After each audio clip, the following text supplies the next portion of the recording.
నేను విన్నాను, నేను ఉన్నాను అని చెప్పి వేదిక మీద నుంచి నేను మాటిస్తా ఉన్నాను. అధికారం కోల్పోయిన వైసీపీ అధినేత ఇప్పుడు నేను ఉంటాను, నేను వింటాను అంటున్నారు. పరదాలతోనే ప్రయాణమని ముద్ర వేయించుకున్న జగన్ తన చుట్టూ ఉన్న కోటరీని దాటి తన కోటలోకి సామాన్య కార్యకర్తలను ఆహ్వానిస్తున్నారు. 5 ఏళ్లుగా దూరమైన క్యాడర్ని మళ్లీ కలుస్తున్నారు. ఇంతకీ జగన్ జనంకి ధైర్యం చెబుతున్నారా? జనం జగన్కి ధైర్యం చెబుతున్నారా? నేను విన్నా అన్న జగన్ వింటున్నారా? నేను ఉన్నా అన్న జగన్ ఉన్నారా?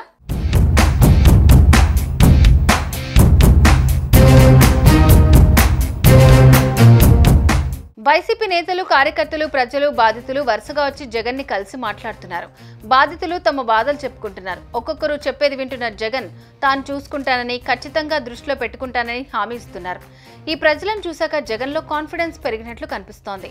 బాధితులకు అండగా నిలవాలని నేతలు, కార్యకర్తలకు ఆయన సూచించారు.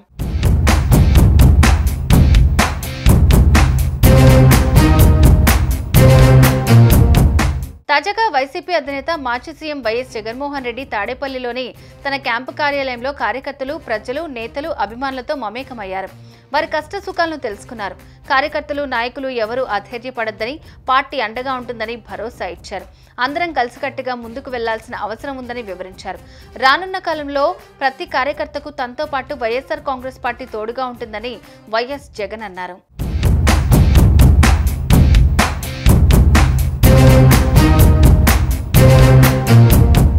గడిచిన అసెంబ్లీ ఎన్నికల్లో కేవలం 11 సీట్లే రావడంతో డీలా పడ్డారు వైఎస్ జగన్. ఓటమితో మీడియా ఎదుటే భావోద్వేగానికి గురయ్యారు. ఆ తర్వాత అసెంబ్లీలో ప్రమాణ స్వీకారానికి మాత్రమే హాజరై సమావేశాలకు దూరమయ్యారు.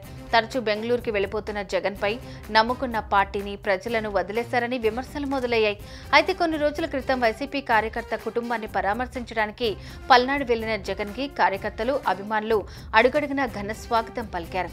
ఇది మళ్లీ ఆయనలో కాన్ఫిడెన్స్ ని పెంచినట్టు కనిపిస్తోంది.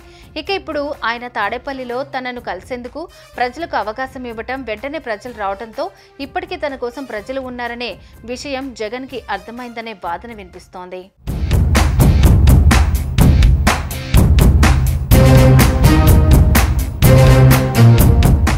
జనాన్ని కలిసినప్పుడే నేతలకు నిజమైన ఆనందం కలుగుతుంది. ఎందుకంటే ఆ జనం నేతకు ధైర్యాన్ని పెంచుతారు. మా కోసం నువ్వు నిలబడాలి అనే సంకేతం ఇస్తారు. అది నేతలకు బూస్ట్ ఇస్తుంది. అందుకే అసెంబ్లీకి వెళ్లడం కంటే జనాన్ని కలవటం బెటర్ అని జగన్ భావిస్తుంటారు. ఎన్నికలు అయిపోగానే ఓటమిని ఒప్పుకుంటూ జగన్ ఒక మాట అన్నారు. కష్టాలు తనకు కొత్తేమి కాదన్నారు. తిరిగి ప్రజల్లోకి వెళ్తానన్నారు. జగన్ పాదయాత్ర ఇంకా మొదలవ్వకపోయినా తాడేపల్లిలో ప్రజల్ని కలుసుకుని ఏర్పాటు చేయటం ఒక అడుగు అనుకోవచ్చు. ఇక ఇప్పటి నుంచి జగన్లో కొత్త ఉత్సాహం కనిపించినా ఆశ్చర్యం అక్కర్లేదు. అయితే ప్రభుత్వం జగన్ వేసే అడుగులను గమనిస్తూ తాజాగా తన ప్లాన్స్ తాను చేసుకుంటోంది. ఇలా ఏపీ పాలిటిక్స్ ఆసక్తిగా సాగుతున్నాయి.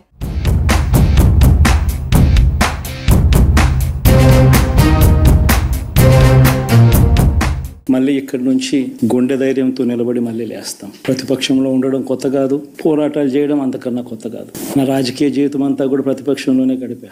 ఈ 5 సంవత్సరాలు తప్ప పోరాటాలే చేశా. రాజకీయ జీవితంలో ఎవడు చూడని కష్టాలు కూడా అనుభవించా.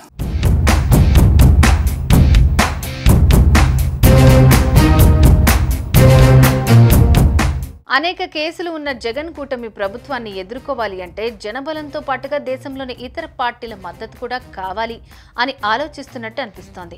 ఏపీలో వైసీపీ నేతలు, కార్యకర్తలపై దాడులు జరుగుతున్నాయంటూ నిరసనగా ఢిల్లీలో ధర్నా చేశారు జగన్.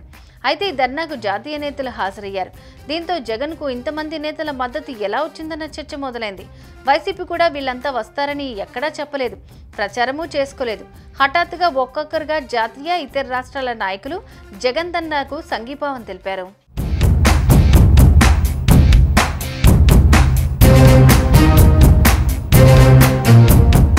మొత్తంగా జనాలకు దూరం కావటమే తన బలహీనత అని గ్రహించారు జగన్.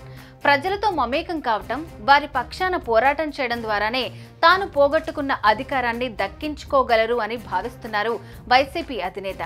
ఏది ఏమైనా నిర్మాణాత్మకమైన ప్రతిపక్షం పాత్ర పోషించడం ద్వారానే జనం మన్ననలు జగన్ పొందగలరు. ప్రభుత్వం చేసే మంచి పనులను మెచ్చుకుంటే, వారు చేసే పొరపాట్లను విమర్శిస్తే విలువ మరింత పెరుగుతుంది. మరి ఇక ముందు జగన్ అడుగులు ఎలా ముందుకు సాగుతాయో చూడాలి.